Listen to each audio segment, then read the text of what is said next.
শুধু লাউ চাষ করেছেন কিন্তু লাউ গাছগুলিতে যথেষ্ট হারে অতিরিক্ত হারে কি স্ত্রী ফুল আসছে না, একেবারে গাছের গিটে গিটে স্ত্রী ফুল আসছে না, তাহলে অ্যারাইজ কোম্পানির এমন একটি অনুখাদ্য গাছে স্প্রে করতে হবে, যেটা স্প্রে করতে পারলে আপনার গাছে প্রচুর পরিমাণে, এই যে দেখায়, প্রচুর পরিমাণে স্ত্রী ফুল আসবে। এই দেখো, আমি একটু দেখাই ভালো করে, এই দেখো কত স্ত্রী ফুল এসছে, দেখেছো কত পরিমাণে, এই দেখো একটু ভালো করে দেখো কত পরিমাণে স্ত্রী ফুল এসছে। এইরকম পরিমাণে প্রচুর পরিমাণে স্ত্রী ফুল আমাদের কিন্তু গাছগুলিতে আনাতে হবে। তাই অ্যারাইজ কোম্পানির এমন একটা অনুখাদ্যের সাথে তোমাদের আজকে পরিচয় করিয়ে দেবো, সেটা যদি সাব পাউডারের সাথে একসাথে মিশ্রিত করে প্রয়োগ করেন বা যদি খালিও স্প্রে করতে পারেন তাহলে প্রচুর পরিমাণে স্ত্রী ফুল পাবেন। তাই কোন অনুখাদ্য কিভাবে স্প্রে করতে হবে সেটা নিয়ে আজকের ভিডিওতে ডিসকাস করব। তাই চলো ভিডিওটা শুরু করা যাক। আপনি যে ফসলই চাষ করেন না কেন, গাছগুলি যথেষ্ট পরিমাণে অনুখাদ্যের দরকার হয়ে থাকে। গাছ শুধুমাত্র এনপিকে যুক্ত রাসায়নিক সার ছাড়াও অন্য অন্য উপাদান খেতে ভালোবাসে।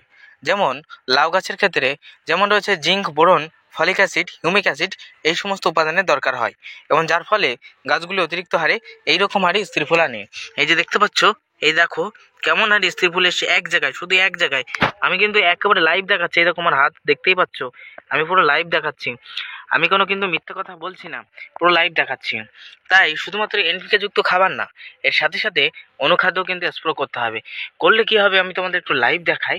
দেখো গাছে যে নতুন ডোগ এসছে, এই যে ডোগ, এই যে ডোগ, নতুন ডোগ সাইডে কিন্তু এর ছেড়েছে, এর প্রত্যেকটা ডোগে স্ত্রী ফুল পাবে।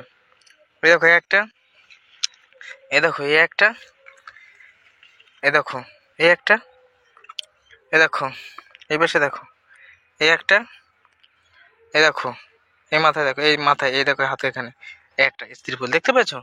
তাহলে অসংখ্য হারে কিন্তু স্ত্রী ফুল আনতে হবে। শুধু রাসায়নিক সার দিলে গাছের গতি বাড়লো, দু একটা লাউ হলো, গাছ শেষ হয়ে গেল। কিন্তু অনুখাদ্যটা স্প্রে করলে কি হয়, গাছের একটা মানে কি বলা যায়, ফলন বৃদ্ধি করার একটা ক্ষমতা গাছে বৃদ্ধি পায়। দেখাচ্ছে বন্ধু, তোমাকে একটু ভালো করে বুঝিয়ে দিই, তাহলে তোমরা বুঝতে পারবে। এই যে লাউয়ের জমি, এই যে লাউ গাছ, ঠিক আছে, এই লাউয়ের জমিতে আমরা শুধুমাত্র এনপিকে যুক্ত খাবার দিলাম, এখানে 15 সুপার আর ইউরিয়া দিয়েছি, 15 সুপার ইউরিয়া আমি এখানে ব্যবহার করেছি। তাহলে শুধুমাত্র এনপিকে যুক্ত খাবার দিলাম, কিন্তু অন্য অন্য খাদ্য দিলাম না। দেখাচ্ছে তুমি প্রতিদিন ভাত ডাল খাচ্ছ কিন্তু মাছ মাংস খাচ্ছ না। ভাত ডালের ভিতরে অবশ্যই প্রোটিন আছে, কিন্তু মাছ মাংসের ভিতরে যে প্রোটিন আছে সেটা কিন্তু তার ভিতরে নেই। তুমি নিরামিষ খাবার খাচ্ছ প্রতিদিন, তাহলে কি হবে, তুমিও বেঁচে থাকবে, যে মাছ মাংস খায় সেও কিন্তু বেঁচে থাকবে, কিন্তু তবু কিন্তু শরীরের প্রোটিন ফ্যাট এগুলোর দরকার আছে। এগুলো একেবারে যে কম পরিমাণে দাও, বেশি পরিমাণে যেমন দরকার হলে কিন্তু ক্ষতিকারক, তেমনি কম পরিমাণে হলেও কিন্তু ক্ষতিকারক, তার দরকার কিন্তু আছে। তাই আমাদের গাছগুলিতে শুধুমাত্র একই রকম খাদ্য ব্যবহার করলে হবে না, গাছে কিন্তু স্প্রে একবার হলেও করতে হবে। বুঝতে পেরেছো? তাহলে গাছগুলিতে অতিরিক্ত হারে স্ত্রী ফুল আনার জন্য অনুখাদ্য আবশ্যিক। তাই কোন অনুখাদ্য এবার দেখিয়ে দেবো, আমি ড্রাম নিয়ে আসছি, সেটা স্প্রে করছি, দেখিয়ে দেবো। দেখো দেখো এই দেখো, দেখো আমি দেখাচ্ছি, ওই দেখো ওই পাশটায় দেখো, ওই দেখো একেবারে পুরো সাজানো রয়েছে, পুরো কিন্তু সাজানো রয়েছে বন্ধু। আজকে স্প্রে করে দেবো, এক সপ্তাহের ভিতরে লাউয়ের জমিতে এত ফুল আসবে আমি তোমাদের লাইভ দেখিয়ে দেবো। তাই চলো আমি কোন খাদ্যটা স্প্রে করছি অ্যারাইজ কোম্পানির সেটা তোমাদের জানিয়ে দেবো। আমি এর আগে স্প্রে করেছি, এত পরিমাণে জ্বালিয়ে এসছে, এবার কিন্তু স্প্রে করবো।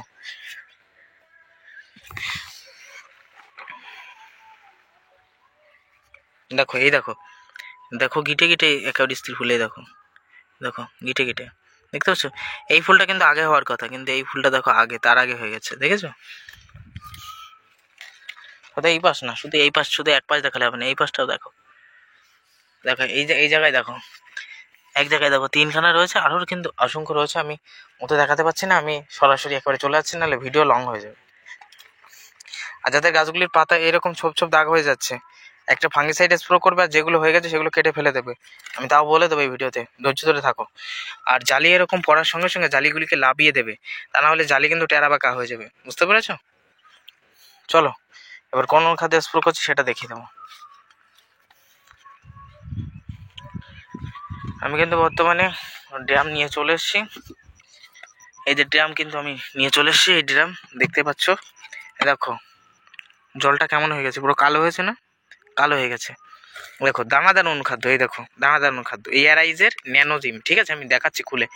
এটা স্প্রে করলে কি হয়, এটা স্প্রে করলে লাউ গাছ অত্যাধিক হারে স্ত্রী ফুল আনে। 2 নম্বরে যে সমস্ত গাছে দেখাচ্ছে পরাগ সংযোগের সমস্যা, পরাগ মিলন ভালোভাবে হয় না, সেটাকে কিন্তু কন্ট্রোল করবে। গাছের ফুলের মাত্রা, অর্থাৎ গাছের কাছে অতিরিক্ত হারে ফুল এসছে, অতিরিক্ত হারে ফুল আসলে কিন্তু সেই ফুল কিন্তু সব ঝরে যায়, নষ্ট হয়ে যায়, তাহলে ফুল অতিরিক্ত হারে কিন্তু ফুল যেটা ঝরে যাবে সেটাকে কন্ট্রোল করবে, ফুল ঝরা কন্ট্রোল করে প্রত্যেকটাই একেবারে কিন্তু ফলে পরিপূর্ণ করবে, পরিপক্ক ফলে পরিপূর্ণ করবে এই ন্যানোজিম। আমি দেখাচ্ছি খুলে তোমাদের একটু ভালো করে দেখাই, তাহলে তোমরা বুঝতে পারবে।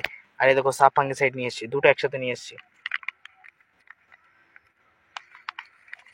লাইভ দেখাবো, লাইভ দেখাবো, একেবারে লাইভ দেখো তোমরা।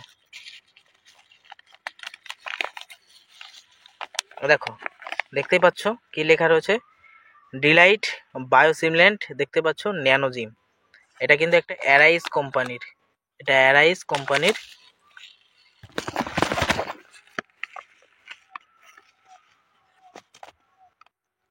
না, এটা অ্যারাইজ না, সরি আমার ভুল হয়ে গেছে, এটা অ্যারাইজ কোম্পানির না, এটা ইনগিন, ঠিক আছে, দেখতেই পাচ্ছ, এটা অ্যারাইজ কোম্পানির না, এটা অ্যারাইজ কোম্পানির না বন্ধু, আমার ভুল হয়ে গেছে, দেখতেই পাচ্ছ ইনগিন, এটা লেখা আছে ন্যানোজিম ডিলাইট। হ্যাঁ, এই যে ন্যানোজিম ইহা ব্যবহার করতে হবে, 150 টাকা দাম, 100 গ্রামের একটা ওষুধ, 10 লিটারের মিনিমাম 15 গ্রাম ব্যবহার করতে হবে জলে গুলে। কালো ওষুধ, একেবারে দানাদার কালো কালো ওষুধ, ইহা গাছে এবং গাছের গোড়ায় গোড়ায় স্প্রে করতে হবে। গাছের গোড়ায় স্প্রে করলে শেকড়ের মাত্রা বৃদ্ধি পাবে, এবং সেই সঙ্গে সঙ্গে গাছে স্প্রে করলে গাছে অতিরিক্ত হারে ফুল আসবে, যে কথা বলছিলাম, এবং প্রত্যেকটা ডোকে কিন্তু ফুলে কিন্তু পরিপূর্ণ করবে। আর সেই সঙ্গে সঙ্গে সাব ফাঙ্গিসাইড স্প্রে করছি, এর ভিতরে ম্যাঙ্কোজেম আছে, দেখতেই পাচ্ছ, এর ভিতরে কার্বনডাজিম আছে 12% এবং ম্যাঙ্কোজেম আছে 63%। এই কার্বনডাজিম কি করবে, গাছের পাতা কালো রাখবে, এবং ম্যাঙ্কোজেম কি করবে, গাছের গতি বৃদ্ধি করবে, যা জিঙ্ক লবণ থেকে তৈরি প্লাস অনুখাদ্যের কাজ করবে। তাই আমি কিন্তু ইহা ব্যবহার করছি সাপের সাথে মিশ্রিত করে। এবং এবং আরেক সপ্তাহে দেখাচ্ছে, এই সপ্তাহে ইহা স্প্রে করার আরেক সপ্তাহ পরে আমি কিন্তু এখানে অলউইন্ড গোল্ড সুপার ব্যবহার করছি, ঠিক আছে। তবে হ্যাঁ, ইহা একবার স্প্রে করতেই হবে, কারণ লাভের জালি পচে যায়, এটা সেটা হয়, পরাগায়নের সমস্যার ক্ষেত্রে ইহা স্প্রে করতে হবে। যদি অলউইন গোল্ড সুপার তুমি যদি না পেয়ে থাকো, শুধু ইহা দাও, এই স্প্রে করো সপ্তাহে একদিন করে সাব ফাঙ্গিসাইডের সাথে মিশ্রিত করে, তাতেই তুমি কাজ পেয়ে যাবে। বুঝতে পেরেছো দর্শক বন্ধু? শুধু এখানে না, আমি সমস্ত অংশে লাভের একটু জালি দেখাই, দেখাই একটু, এ দেখো, দেখতে পাচ্ছ, দেখো, দেখেছো? আর ওই ওই একটা দেখতে পাচ্ছ লাউ বেঁকে যাচ্ছে না, ওই বাঁকাটাও কন্ট্রোল হয়ে যাবে। আমি এখানে একটু একটু টাটা সোলেবার বোরন স্প্রে করবো, ওই বাঁকাটাও কন্ট্রোল হয়ে যাবে।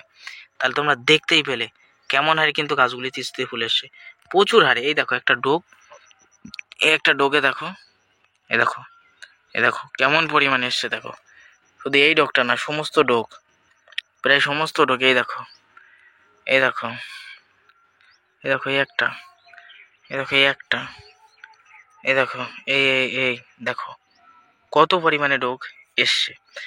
তাহলে বন্ধুরা, তাহলে তোমরা এতক্ষণ দেখতে পেলে লাউ গাছে প্রচুর পরিমাণে স্ত্রী ফুল আনার জন্য কি স্প্রে করা দরকার, কোন খাদ্য স্প্রে করা দরকার, সেটাই সংক্ষিপ্ত ভিডিওতে আলোচনা করলাম। ভিডিও ভালো লাগলে লাইক করে দিও, চ্যানেল নতুন সাবস্ক্রাইব করে এবং ভিডিওটা শেয়ার করে অন্য চাষিদের দেখার সুযোগ করে দিও।